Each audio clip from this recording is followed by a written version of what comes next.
Et salut tout le monde, aujourd'hui on se retrouve pour une toute nouvelle vidéo. Aujourd'hui on se retrouve pour la course de Saint-Herblain en deuxième catégorie, avec un circuit très plat avec beaucoup de virages qui s'apparenterait plus à un critérium. D'ailleurs je vous affiche à l'écran tout de suite le circuit. On peut voir qu'il est très court et que ça va rouler très vite durant cette course. D'ailleurs on a fait 40 de moyenne sur ces 90 km.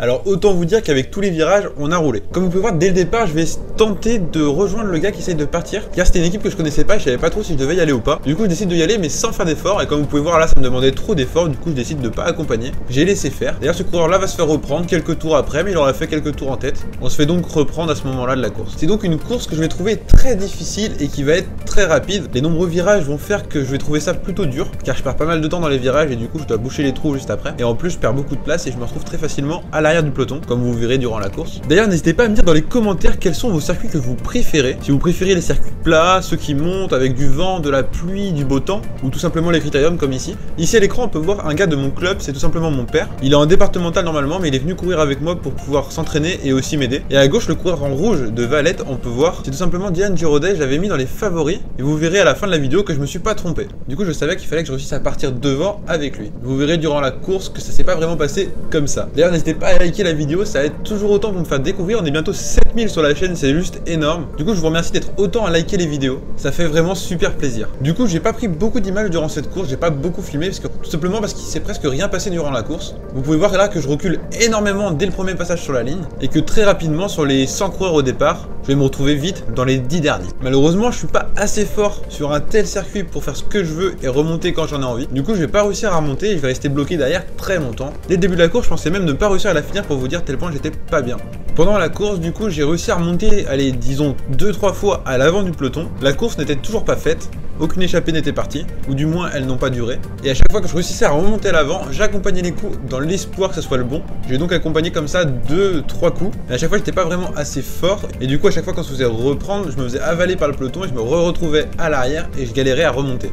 Le peloton s'est coupé plusieurs fois, à chaque fois j'étais pas dans le bon peloton, j'étais vraiment à l'arrière. Comme vous avez pu voir sur la vidéo de la semaine dernière, ce n'est pas que j'ai pas appris de mes erreurs, c'est que sur un tel circuit j'y arrive pas tout simplement, je peux pas vous dire pourquoi, c'est comme ça. Mais ne vous inquiétez pas, je ferai pas l'erreur sur les prochaines courses, ou du moins j'essaierai de pas la faire. J'ai eu de la chance, c'est qu'à chaque fois le peloton se rassemblait, et du coup il y avait toujours pas d'échappée devant, et puis j'étais toujours pour la gagne en quelque sorte. Malheureusement j'avais pas allumé la GoPro à ce moment-là de la course, du coup je vais vous raconter. Mais quand l'échappée s'est faite, c'est un peu parti par grappe, un par un, et du coup on est en train de se dire que c'est maintenant que ça se fait. Du coup je me suis vraiment mis taquet pour remonter à l'avant du peloton, et au moment où je me retrouve dans les 5 premiers, Dylan de Valette que je vous parlais tout à l'heure part, je vais être dans sa roue, malheureusement je vais pas avoir la force pour réussir à le suivre, et lui va réussir à revenir sur l'échappée, et malheureusement c'est cette échappée là qui va aller au bout. Il aurait fallu que je sois bien placé avant pour réussir à accompagner ce coup là, c'est donc très dommage. Comme vous pouvez voir sur cette image là, mon père va me remonter à l'avant du peloton, il va faire un gros effort à rouler devant le peloton pour un peu mettre tout le monde à la queue leu, et au final c'est comme ça que mon groupe va se créer, je vais réussir à partir dans un petit groupe de 10, à ce moment-là de la course il y a au moins 30 personnes à l'avant, donc il n'y a aucun intérêt à le faire. C'est vraiment dans l'intérêt d'essayer de revenir, pourquoi pas, mais c'est très peu probable. Mais c'est surtout pour s'entraîner à faire des gros efforts, pour le jour où je serai devant, être capable de faire la différence. Du coup, on va réussir à partir à 10, et au bout de 1 ou 2 tours, il y a une chute dans notre groupe, juste derrière moi, et du coup, on va se retrouver plus qu'à 4, et on va finir les 8 derniers tours à 4. D'ailleurs, je fais une dédicace au numéro 56 du club de Lanester. C'était un abonné à ma chaîne YouTube, et il m'a beaucoup aidé dans ce groupe-là, c'est-à-dire que c'était lui le plus fort, tout simplement, et il nous a beaucoup porté dans ce petit groupe de 4, pour qu'au final, on arrive à aller au bout. D'ailleurs, je fais une dédicace à toutes les personnes qui viennent me voir pendant, avant ou après les courses, pour me parler de mes vidéos. Ça fait super plaisir, et je vous remercie.